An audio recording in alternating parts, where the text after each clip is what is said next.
Well, good morning, everybody. It is bright and early, and yes, I am not even ready to go for the day yet. But today seemed like a really good day to actually try and switch the loads from the house over to this inverter and see if it can handle those loads. I don't know how it's going to work.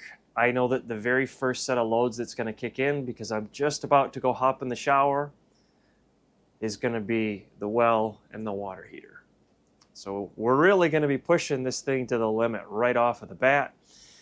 And I'm really hoping that the power doesn't go out while I'm taking a shower. But hey, we're going to find out together. So let's get started.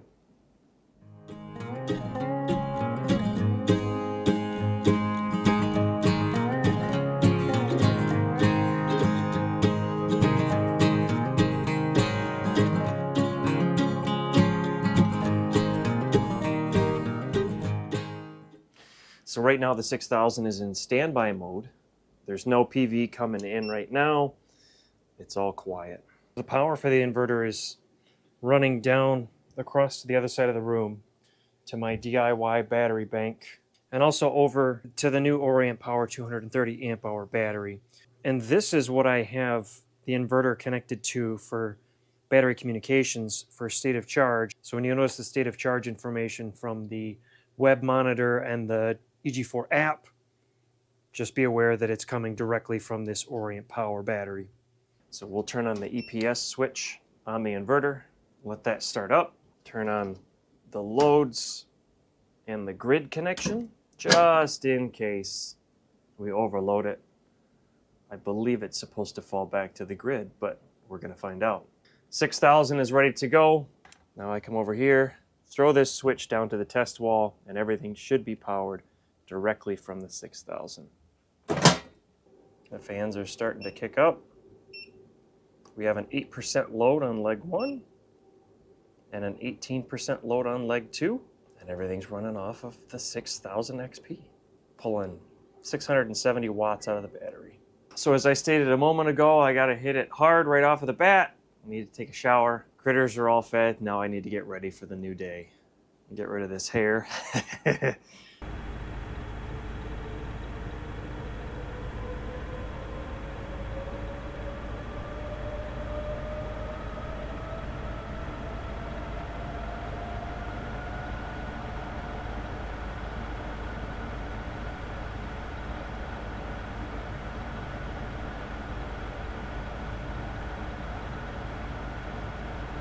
The lights didn't go out.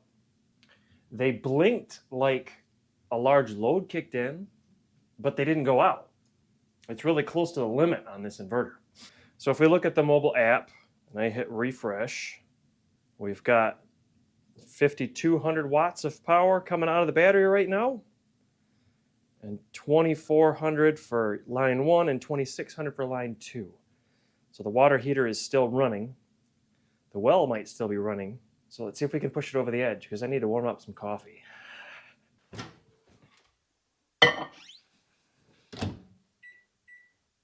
$5,100 watts of output power. Let's see what happens. Go. Refresh.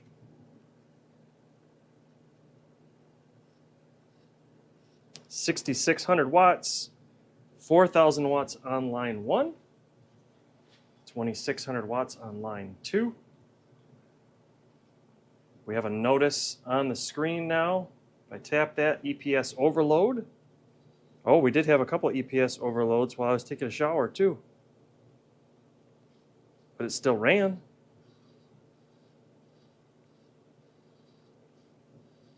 $6,800 watts coming out of the battery. Stop monkeying with the camera.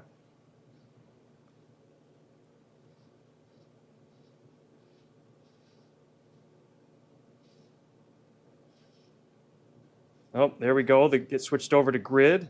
6,700 watts coming from the grid, but I didn't notice any lights blinking or flickering or nothing. And the microwave kept going. That's awesome. A seamless transition. So I got my coffee, and I'm ready to start the day. So the inverter is directly beneath me. I heard the fans wind down on the inverter. We have now dropped below 6,000 watts.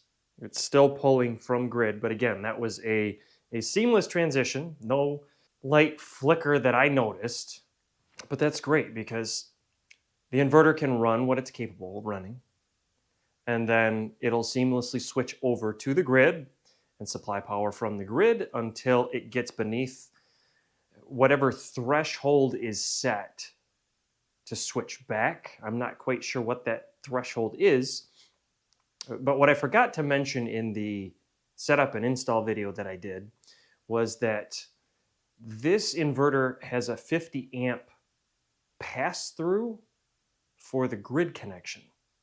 So you can actually set up a 50 amp breaker on that grid connection. Oh, I hear the fans kicking back up. And it switched back. So it must be a timed switch back because there's still 5,000 watts of output power. So either it has to fall underneath that 6,000 watts or it's time-based and then it switches back. So the monitor page that was always blank is actually the notification page, in case anybody's wondering, in the app.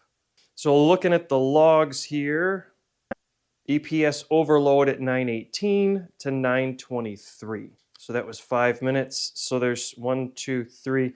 But I don't know if the overload is falling back to the grid or if it's just a warning. So on the data page, I do see a handful of red lines spiking down, which I'm assuming that means that it switched over to grid. So let's head back down to the computer and actually see on a large screen how many times we switch to the grid and if we can figure out a time frame. But this is sweet. One unit powering a majority of things right now. So we're just under 5,000 watts coming out of the battery. 2.4 on leg 1, 2.65 on leg 2. And in case anybody's wondering, the fans running at about 5,000 watts, standing about 4 feet away. You're right around that 50, 51 decibel range. And that's straight on. That's not 4 feet from the fan side of the inverter. All right, so taking a look at the computer here, we do have 5,000 watts, almost 5,100 watts of output. We'll hit refresh just to make sure that everything is up to date. 500 watts of PV coming in. And we can see down here, we did have 3 spikes switching over to grid power. But again, those were seamless transitions. I bet that these 2 spikes here probably had something to do with the furnace running as well as the water heater and the well kicking in at the same time. If we look at when the fans are starting to ramp down, I'm thinking that the water heater is shutting down right now.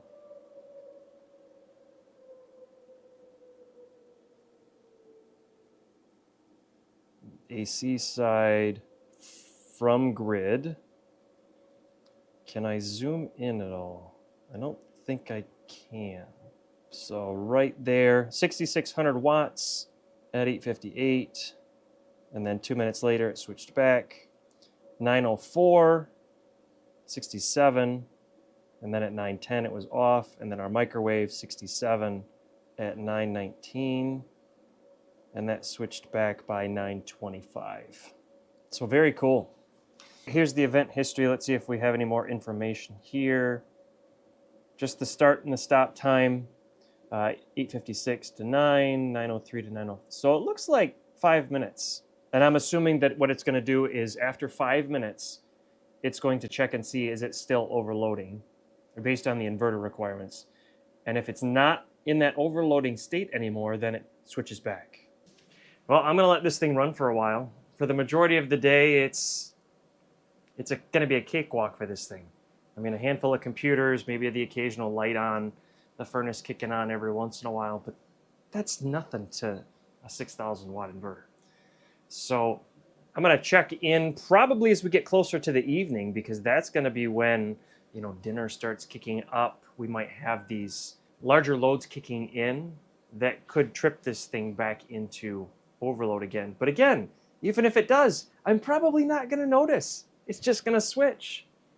So we'll be back in a little bit and see how it's performing throughout the day. Well, fast forward, it's just before 8 o'clock at night. It's been, like I said, a pretty uneventful day. 500 to 600 watts of normal usage. And if we look at our consumption, so we had a couple of spikes. Looks like the well and the water heater. I mean, the well is going to be 2200 watts between both legs, and then the water heater is about 4000 to 4500 watts. So these must have just been the water heater kicking in.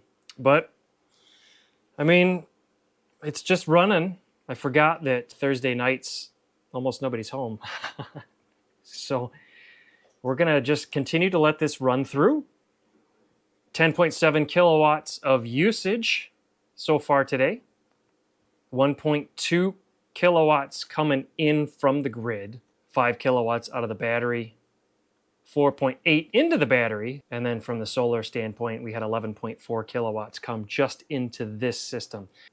Now I'm really interested to see how it works once the sun completely goes down and we start running some of those extra loads in the evening style loads. I know my son's going to come home probably around 9 o'clock from a baseball game, and he's going to need to take a shower.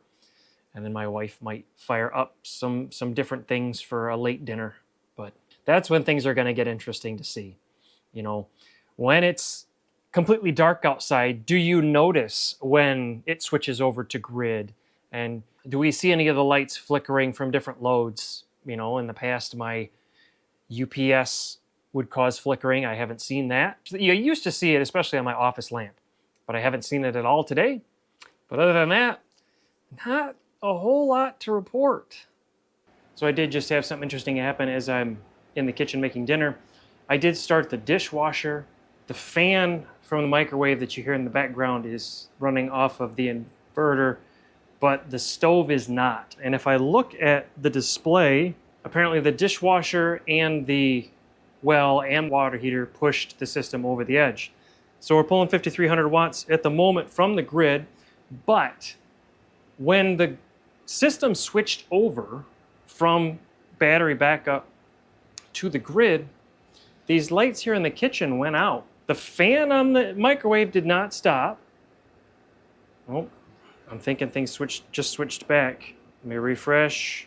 Yep, so everything switched back over to the battery power, no problem. But these lights here in the kitchen did go out. Now, the fan in the microwave did not stop. The countdown on the dishwasher did not reset. So I'm wondering if it's only because we have this dimmer set to halfway, because these lights are on a dimmer. But I just thought it was odd that these were the only lights that went out.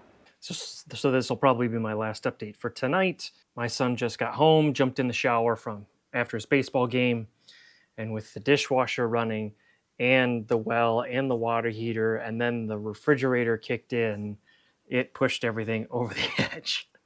So we can see right now we're pulling 5,900 watts from the grid. We've got our notice here that we'll click on, and it shows us an EPS overload starting at 9:35. And we actually had one at 9:13 as well.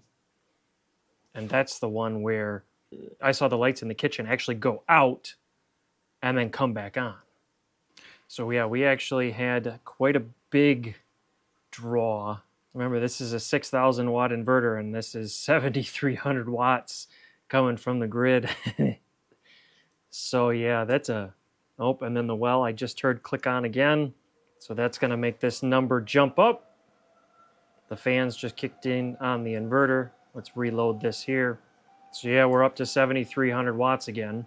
Interesting thing is it's charging the battery with 7 watts, which I'm not quite sure why, because I have charging completely disabled. So we actually got 133% load right here on leg 1, 110% on leg 2. We've got our light blinking, indicating that there's some kind of a warning or a problem. But yeah, 7.26, 7.27 kilowatts, pushing it way over the edge. But that's kind of the point of these tests, right? How far can you push these things? Oh, good morning, everybody. It is just past 7 in the morning is early.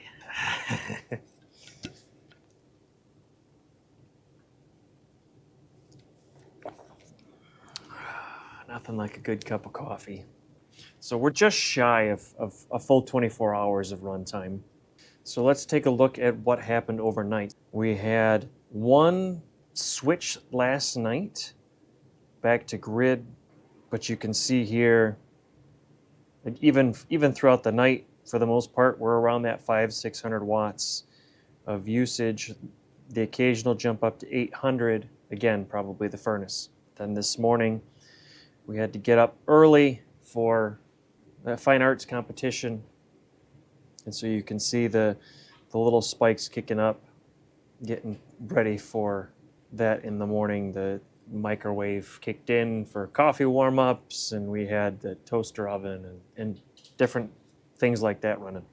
But overall, we really didn't have any problems running things throughout the overnight hours. So what did I learn from this just shy of a 24-hour test? I was able to run, pretty much every 120 volt load in the house without any problems. It's only when I started compounding and adding the extra 240 volt loads on top of everything else, that's when this started overloading. Now, I will say that it worked exactly how it was supposed to, and it worked very well. As soon as it got to that 6,000 limit, it ran for a short period of time in that overload state, and then it fell right back over to the grid. I did end up seeing a little bit of flickering in the kitchen light, but it was so faint. And the kitchen light's on a dimmer, and we'll have that dimmer set at 50% because if it was at full power, it would be super bright. So it was flickering when we have it at that 50%. And it was hard enough that I'd sit there and I'd stare at it, and it's like, all right, am I really seeing that flickering light? Or is my mind playing tricks on me because I'm looking for the lights to flicker? But even my wife agreed there's a very, very faint flicker. But if I set that dimmer to 100%, the flickering went away. And none of the other lights in the house were flickering. Just that one on that one dimmer, and it's an LED rated dimmer, but I had it set to 50%. And then the other thing was the kitchen lights on that same dimmer did go out for at least a second or two. And I mean completely out when it fell over from battery to grid. It only happened the one time. I could not reproduce it, but it was almost like somebody stood there, hit the button to make the lights turn off, and then hit the button again to turn them right back on. But I'm very surprised at how robust this inverter is compared to the old 6500s. It runs very, very well. I guess one question that does come to mind, maybe someone from EG4 can answer it for me, is overloading the inverter multiple times a day, having the water heater, multiple 240 devices kick in, pushing this to overload, forcing it to switch over to the grid. Is that going to do any damage long-term to the inverter? I wouldn't think so, but it's designed for 6,000 watts of output. If someone from EG4 would like to comment on that, I would appreciate it. It was a fun test yesterday. I mean, it was kind of boring for most of the day until we got into those evening hours when it was solely relying off battery power. And then, we started adding in those extra loads. That's 7,000, the 7,300 watts. I actually came downstairs and started reaching down and grabbing the output wires of the inverter in this wire trough just to see, were they getting warm? And they were slightly above room temperature, but not by much. I mean, it was a slight draw. I guess my final thoughts for those of you looking at this inverter. This should run 120 volt loads in your house, no problem. And if you're running one 240 volt load, it shouldn't have really any problems. It's only when you start stacking those additional loads But I mean, what do you expect? It's a 6,000 watt output. So you start stacking those 240 volt loads on top of existing 120 volt loads, you're gonna reach that maximum capacity pretty quickly. I mean, if you were running your 120 volt loads in just your well pump, shouldn't have any problems whatsoever. If I remove the water heater, this thing would not have fell over to grid, but the fact that I have it on there, well, that causes the overload right there. So just keep that in mind if you're looking to add anything more than probably a well pump, that you're probably going to end up wanting to just better be safe than sorry and just go with two. And you should be able to run quite a bit in your home. So with that, I'm going to let y'all go. That cup of coffee's still calling me because it's still early. Y'all stay safe, stay warm, and we'll catch up with you later.